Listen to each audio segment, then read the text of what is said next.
Part 1. You will hear part of a conversation between a customer and the owner of an IT store. First, you have some time to look at questions 1 to 8.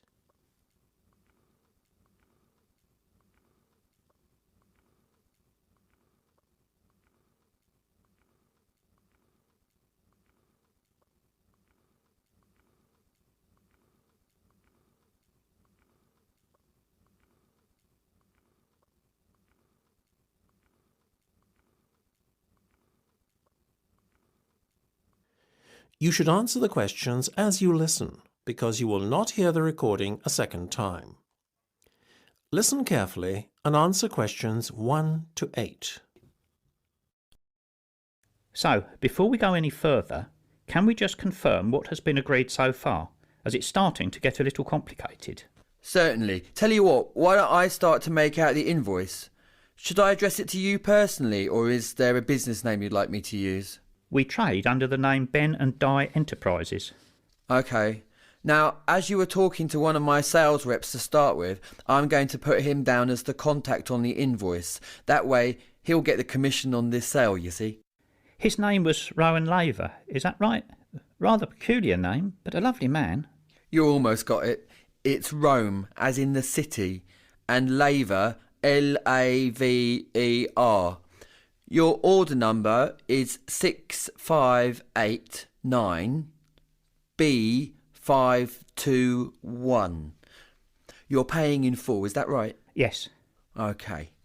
Today's the 4th of April, so we'll put a due date of the 10th on there. Now, do you remember your order details? Yes. First there was the filing cabinets. Of course, for a rate of £15 each.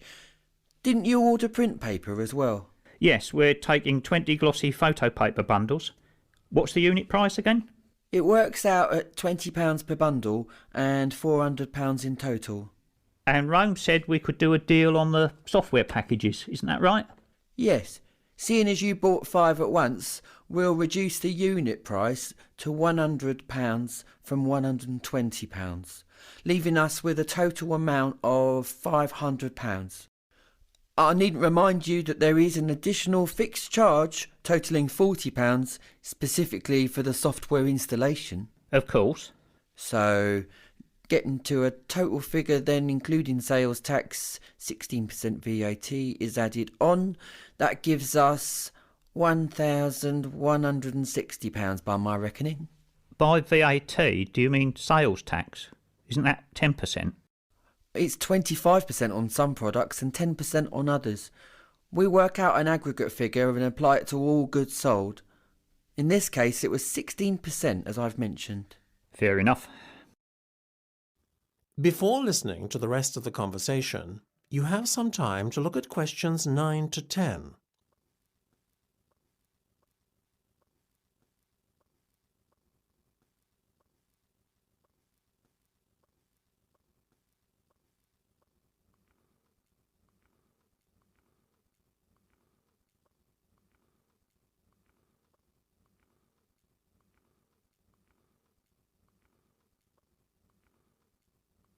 Now listen and answer questions 9 to 10. Listen, I know the due date isn't for a week, but do you mind if I write you out a cheque today? Not at all. You can make it out to me, Michael McCloskey. How do you spell that then? What, McCloskey? It's capital M C, capital C, Loskey. Got it. And how much should I make it out for in total? £1,500, please. £1,500?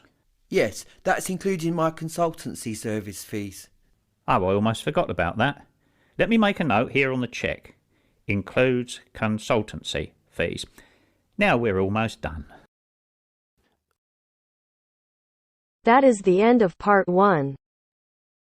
You now have half a minute to check your answers.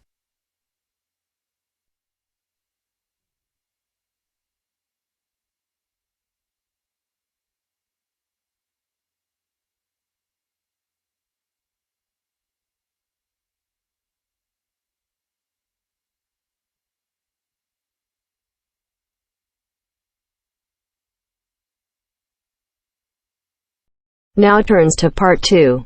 Part 2. You'll hear a monologue about a guided tour to London. First, you have some time to look at questions 11 to 17.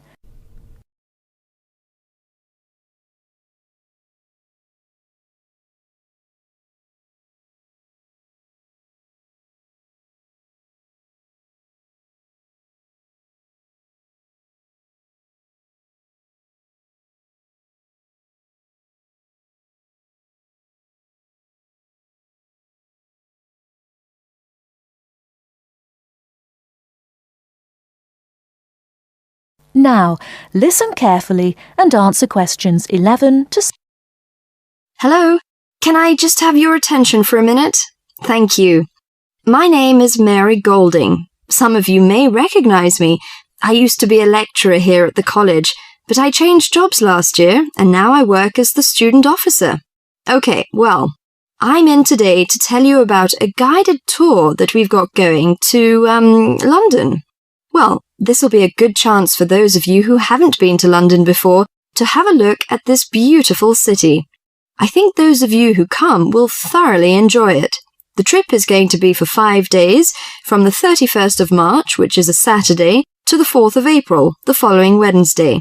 We'll be taking a medium-sized coach, so there'll be 45 places on that. Last time it was a minibus with only 16 places, which proved insufficient for students' needs. According to the London Development Agency, London has over 200 museums, 500 cinema screens, 108 music halls, and 5 symphony orchestras. Needless to say, we can't see it all in one day. Here are some major sites we are going to tackle on the first visit to London. On the first day we're in London, we'll be going on a boat trip up the River Thames and up the London Eye. The Eye is a giant modern Ferris wheel which stands on the south of the river, across from the Houses of Parliament. The boat cruise is included in the cost of the trip, so you won't need to worry about spending extra money. But you have to pay to ride the Eye to gaze out over the vast city. After that, we'll visit the Houses of Parliament. The Houses of Parliament, also known as Westminster Palace, was designed in the Gothic style. One of London's famous landmarks, Big Ben, the clock tower named for its 13-ton bell, is also found here. You can have a free visit up there.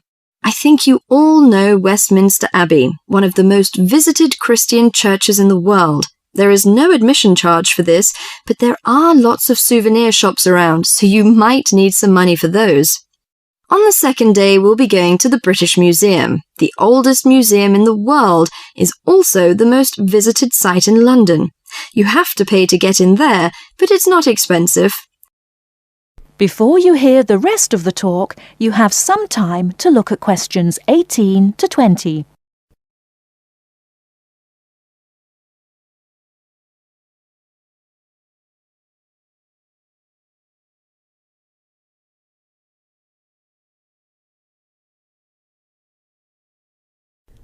Now listen and answer questions 18 to 20. Also the most visited site in London. You have to pay to get in there, but it's not expensive. The museum's newly constructed £100 million Great Court, a 2-acre square enclosed by a glass roof, is the largest covered public square in Europe. It is called the Great Court. On the third day, you'll be free to do whatever you like. Personally, I recommend the Natural History Museum. It has over 68 million specimens. Fun exhibits include the Blue Whale exhibit, Rainforest Gallery, Earthquake Experience, and dinosaur displays. The Globe Theatre is a place worthy of visiting. The original Globe Theatre, where actors performed William Shakespeare's plays, burned down in 1613. The newly reconstructed Globe, however, copies original drawings of the 16th century's building's details and uses many of the same techniques and materials. Theatregoers can see performances of Shakespeare's plays, such as Romeo and Juliet and Much Ado About Nothing. If you'd like, can you sign up on this form on the student notice board by Friday? It'll be first come, first served. That is the end of part 2. You now have half a minute to check your answers.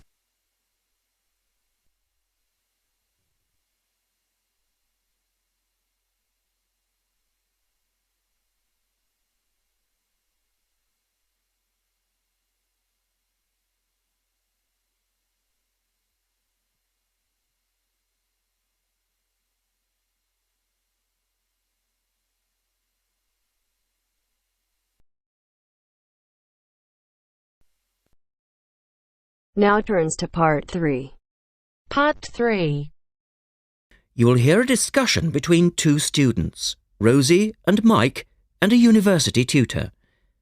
In the first part of the discussion, they're talking about a survey they have conducted on local entertainment. First, look at questions 21 to 26.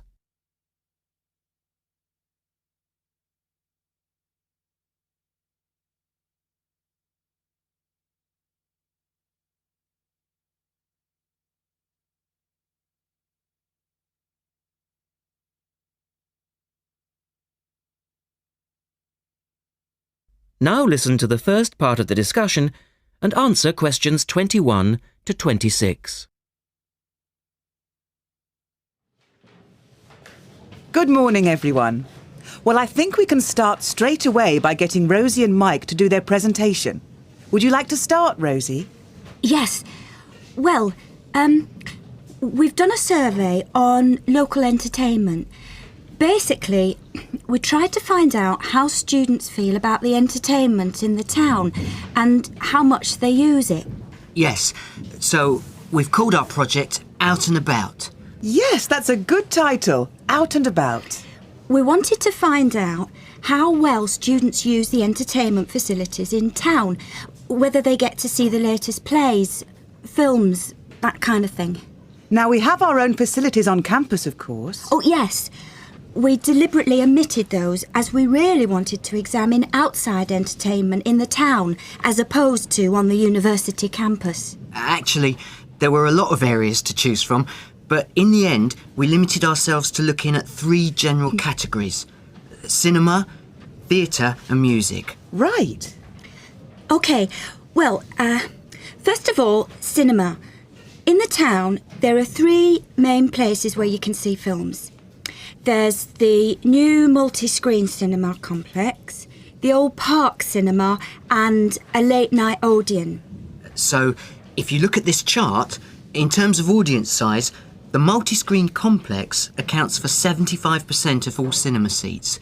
The park cinema accounts for 20% of seats, and the late-night Odeon has just 5% of seats. As you probably know, the complex and the park show all the latest films, while the late-night cinema tends to show cult films. So, when we interviewed the students, we thought the complex would be the most popular choice of cinema. But surprisingly, it was the late-night Odeon. Yeah, and most students said that if they wanted to see a new film, they waited for it to show at the park, because the complex is more expensive and further out of town, so you have to pay more to get there as well. Yes, and that adds to the cost, of course, and detracts from the popularity, evidently. Well, next, we looked at theatres. The results here were interesting because, as you know, there's a theatre on campus which is popular, but there's also the Stage Theatre in town, which is very old and architecturally quite beautiful. And there's the large modern theatre, the Ashtop, that has recently been built. So you just looked at the 2 theatres in town? Yes, but the thing about the theatres is that there's a whole variety of seat prices. Also, the types of performance vary, so students tend to buy seats at both and like using both for different reasons.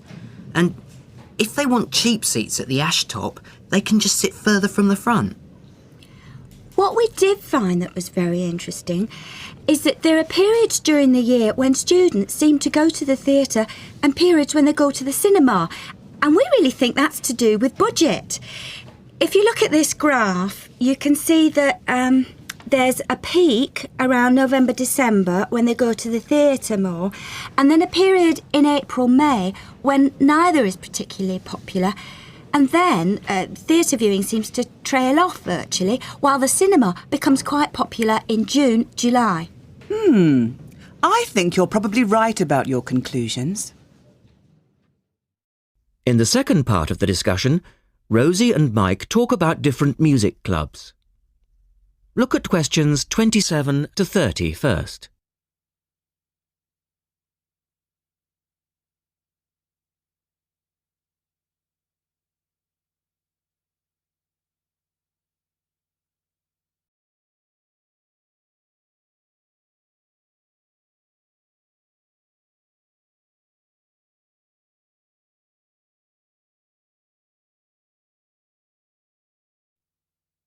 Listen carefully and answer questions 27 to 30. Well, lastly, we looked at music, and this time we were really investigating the sort of small music clubs that offer things like folk or specialise in local bands. So not musicals as such? That's right. We looked at 3 small music venues and we examined the quality of the entertainment and the venue and gave a ranking for these. A cross, meaning that the quality was poor, a tick, meaning it was okay, and 2 ticks for excellent. First of all, the Blues Club, which obviously specialises in blues music. This was a pretty small place and the seating was minimal, so we didn't give that a very good rating. No, we don't recommend that one, really. Then the Sansu, which plays a lot of South American music. It was a big place, very lively, good performers, so 2 ticks for that one. The Pier Hotel is a folk venue, a good place for local and up-and-coming folk artists to play. Not the best of venues, as it's in a basement and a bit dark, but the quality of the entertainment was reasonable and the lighting was very warm, so we felt it deserved an average rating. Now finally, there's the Bald Rock Cafe, which features big rock bands and is pretty popular with students, and we enjoyed ourselves there as well, so top marks for that one. And then, did you get any information from the students as to which of the clubs they preferred?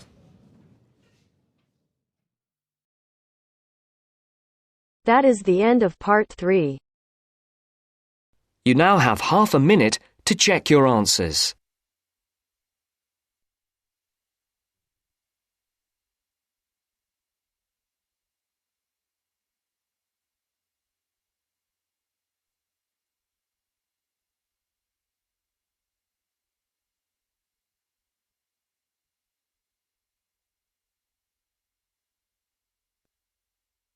Now turns to part 4. Part 4. You are going to hear a talk given by Jim Allen. He is going to share some of his findings of his research. Now you have some time to look at questions 31 to 40.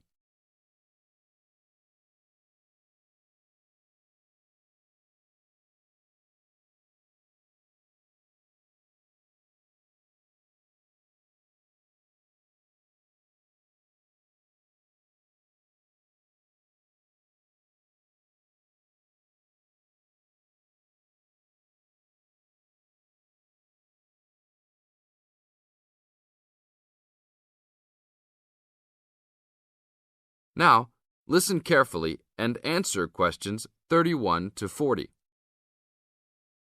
Good morning. Today we'll be hailing from Jim Allen, who will be sharing some of the findings of his research project from last term. Jim. Thanks. Well, to start with, a little bit of background about the project. As you can see, our title is something that is relevant to everybody in this part of the world: water safety. These days, there's a lot more to water safety because of the increasing number and range of boats and other things people use on public waterways. I'd become interested through reports on radio about the number of incidents involving small powerboats and individual watercraft such as jet skis. It seemed to me that because these craft were essentially recreational and didn't require licenses to use, there was very little opportunity to influence the users towards being safety conscious. So, I decided to make this the focus of the project. For the research, we mainly relied upon talking to people, asking them questions in preference to using a written questionnaire. We interviewed a wide range of people at a number of popular swimming locations over 2 consecutive weekends and asked them what they'd observed or experienced themselves. The respondents were both male and female, but the men were just slightly in the majority. We were pleased with their willingness to talk about the subject, and all told, interviewed 145 people over the 2 weekends. So, what were the findings? As you can see, 86% of people reported having had some type of problem. A surprisingly large percentage, 27%, commented that they had found it necessary to shout at an offending powerboat, but the main type of problem was the deafening sound that some of the boats made. On occasions, this led to swimmers deciding to move to another location. So what strategies did people adopt to ensure their own comfort and safety? Let's have a look at the figures. First, it was noticeable that there were often distinctly different answers between men and women. It was mainly the women, for example, who said they should try to choose places where boats couldn't go, whereas it was usually the men who said you shouldn't have to move if you were there first, so you should shout at them if necessary. Both men and, it was women who said you should call the authorities if the situation gets too dangerous or the powerboat drivers are acting irresponsibly. Then, I had thought it would be mainly women, but both sexes made the point that above all, it's important to get children away from any possible danger. Men were very aware that jet skis could be unpredictable in inexperienced hands. They also made the point that it's much safer to have your car nearby and clearly visible to any watercraft if you're swimming in a relatively remote spot. Finally, wearing visible clothing, men didn't think it was quite as important as women, but both gave it a high safety rating. When we asked them what they thought the government should do to help solve the problem,